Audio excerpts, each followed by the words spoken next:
What's up, guys? Today we're going to do a super quick review on a little Bluetooth device that I've had for the Infiniti for a while, and Indy's just gotten for the Mini that we have. If you haven't seen the Mini, we have a little intro video for that. But this is the Nulaxy KM18. Yeah, aka Perry. Perry. Yeah. We do call it Perry. Because when you start the car, it'll tell you that it's waiting for pairing if you're not automatically connected to the Bluetooth. And pairing sounds a lot like Perry, so Especially we've nicknamed the it voice. Perry. Yeah, waiting for Perry.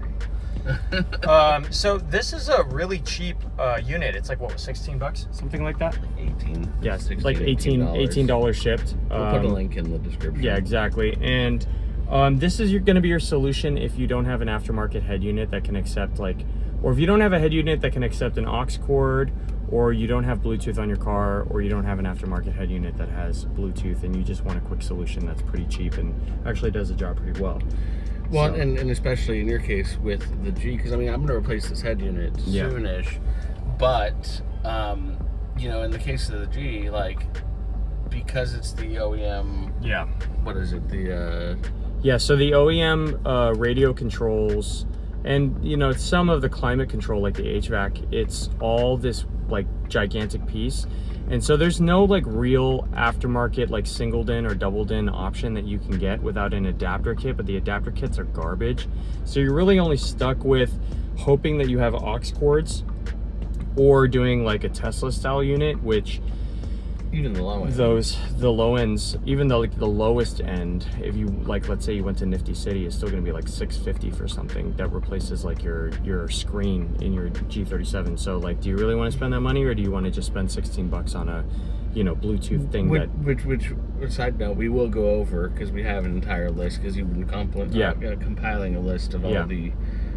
different Tesla style screens for the G, specifically. Exactly.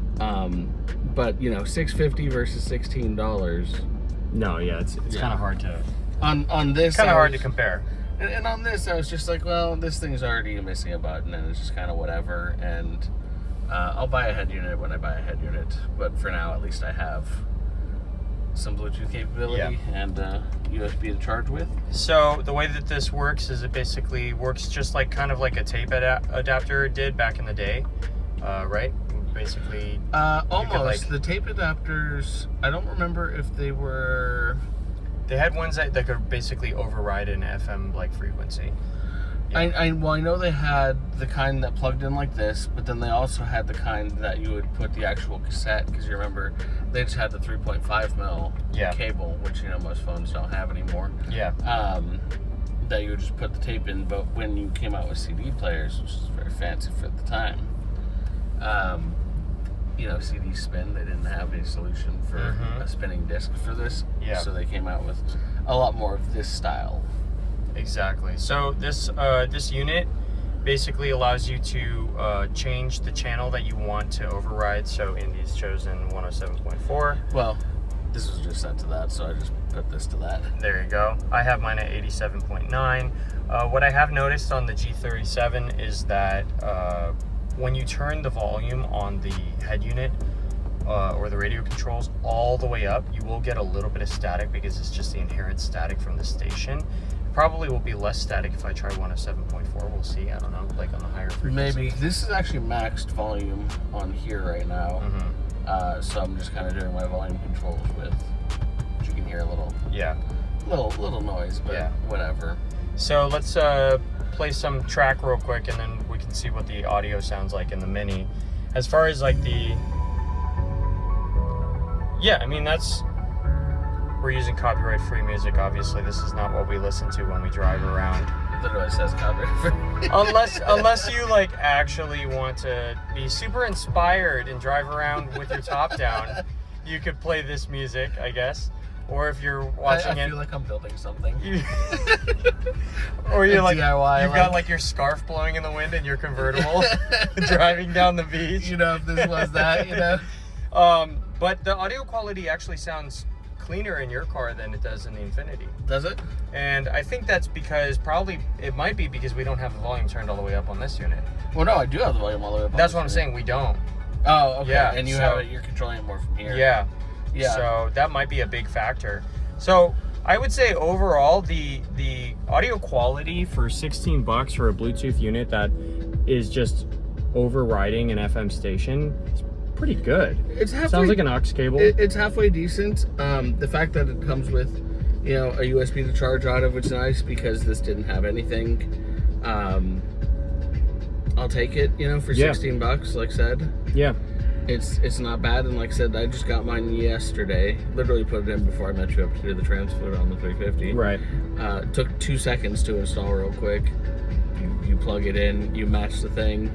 Yeah. You connect your phone with Bluetooth, and then you put your garbage music that you enjoy on. Yeah. When you want to drive with the top down the beach with your scarf. Yeah.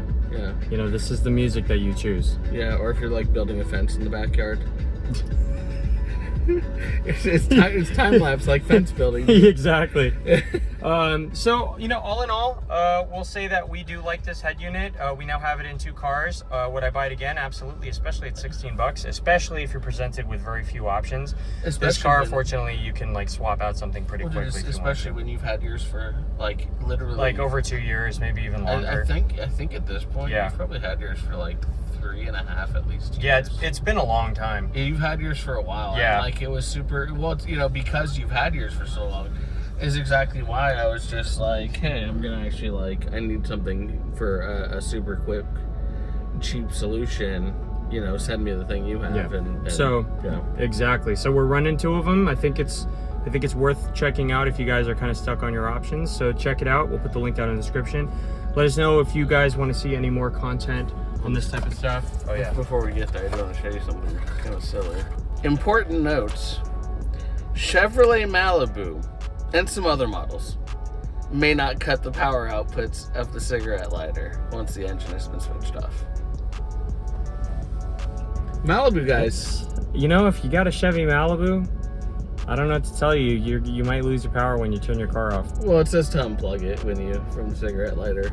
Because it might drain. Yeah, because it'll drain your battery. Well, that's just poor engineering on GM's part. I just think it's funny that it's like literally like Chevy Malibu and some other models. Oh gosh. You're like, wait, what? Well, if you've got a Chevy Malibu, make sure that you unplug Perry before you you gotta walk away from your car. You can't blue ball Perry if you have a Chevy Malibu. Yeah, because he will drain your battery. He will drain you dry. Let us know what you guys thought of the video in the comments down below. And if you liked the video, please make sure to like, subscribe, ring the notification bell, and we'll see you in the next one. And we appreciate you guys. And Perry. Thanks, Perry. Will drain your battery, maybe.